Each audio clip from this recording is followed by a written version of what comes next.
Hey, Sixers sideliners, tap in, gang. I'm back reporting from the sideline, and you know we got a lot to talk about. But before we get to that, I'm gonna need you to smash that like button, hit that notification bell so you can be locked in with the gang. I better do it again, better do it again, better shit with a song.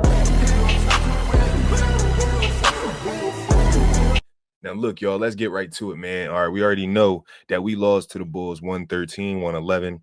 Now, let's break down these stats. Kelly Oubre had a very good game. He was 7-11, shooting 63%. He shot 2 of 4 from the three, right? 50%, but he had 18 points, so he did pretty good. Joel Embiid, 7 of 21. He wasn't really shooting good to begin with. He was shooting 33%. We put him in an extra 5 minutes of the game, which I believe cost us the game at the end, which we'll get into later. He shot 1 from 6 from the three-point line, which it's questionable. You know, he shot 16%, but he had 20 points. Then you go down to VJ Edgecombe, who I'm seeing is just doing like a slight decline a little bit because he's trying to like defer to everybody else. It's looking like getting everybody else involved versus being that dog who came out with a lot of energy and just wanted to show everybody what he could do. He had 37 minutes a game, shot 4 of 12, 33% from the field, 2 of 3 from the three-point line, and he left the game with 12 points. We need VJ to do more. And that's the only way that'll make us an effective team, as you've seen earlier on when he was attacking, when he was being aggressive, you know, putting more of the load of the offense on his back as well as Tyrese Maxey's back.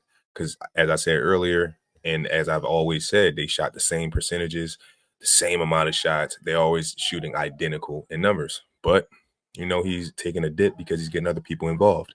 He played 37 minutes, as I said. Tyrese Maxey, he played 39 minutes. He shot 14 of 26, shooting 53% from the field, and a 6 of 10 percentage from the three-point line with 60%, right? He had 39 points that game. Tyrese Maxey he's beginning to be gassed a little bit, so he has to slow down. But when he slows down, we need other players to pick it up, which is where we want VJ Edgecombe to come in and pick it up just a little bit more and not defer to other people like who I'm getting ready to mention now, Trendon Watford, who had 18 minutes. He only shot 2 of 4, 50% from the field. He ended the game with 8 points. We were up most of the whole game, but we needed other people to actually start getting a groove and getting into their rhythm and just making some shots, which leads me to Quentin Grimes, who played 29 minutes. He shot 4 of 11. 36% from the field isn't just going to do much for us with only 10 points. He was 0 of 5 from 3 that game. So it's like we need a little more from him when it counts, even though we know he can do it. But certain games that we're seeing, he's not coming through as we want him to, as much as we want him to, which leads me to a Dembona who shot 1 or 2, 50%, only 2 points. Jared McCain, he played 15 minutes, but he was over. He shot over 4 from the field, 0 or 2 from the three. As I expected, he's just coming back. He's a little rusty getting back in the game speed, so we just got to work with him. But that's pretty much it. Now let's get into the questionable shots. I believe personally, as the lead started to collapse, as we started to collapse in the fourth quarter, I believe that we should have put in Bona, right? Which would have been more a defensive liability only off the strength that he keeps fouling. But those are the situations you need him in to learn, right? They put Embiid in for those extra 5 minutes, and Embiid was just too slow. He couldn't get up the court. As far as the rebounds, he couldn't really grab the rebounds because he didn't want to jump and do extra things off of his knee. And then when it came to his shot selection, he was shooting questionable shots. Everything, like as you can see here, we're up 51-34 for injury, but we're not going to keep making those same excuses. If you're not healthy, get out. I understand you saying you need to be in the game shape by playing a lot of games, but you're in the game slowing us down, taking questionable shots, and just doing things that aren't progressive to winning basketball. So we don't want to trade you. I'm not going to be like the naysayers and be like, oh, we should trade Embiid. I just think that you should focus on being that player that come off the bench because you're not a star anymore. You got to turn to a whole different type of player and play a whole new different style. The style that you think that you can play or trying to play, you're just not efficient anymore in that style. So you need to change it up. Which is why you get frustrated at the end of games, take questionable shots. Him and Tyrese Maxey. Tyrese Maxey is not off the hook either.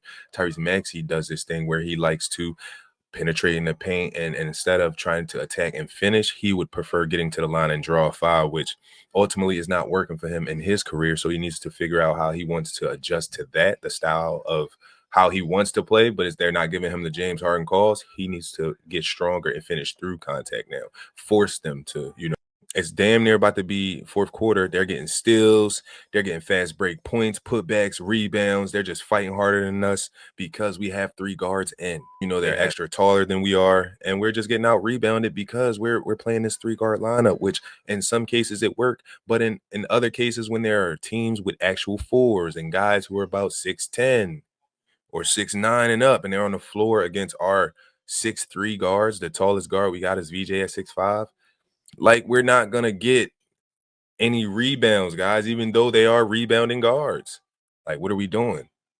Look, Josh Giddey just getting what he wants. Like, what is going on, bro? And guess what Vooch do? Hits the 3. As I've been telling y'all before the season started, I said we needed a player that plays like Vucevic because he does everything. He's like a traditional center. Like, what is that? What is that? You give it to Quentin Grimes? You give it to Quentin Grimes? He hasn't made a 3 the whole fucking game.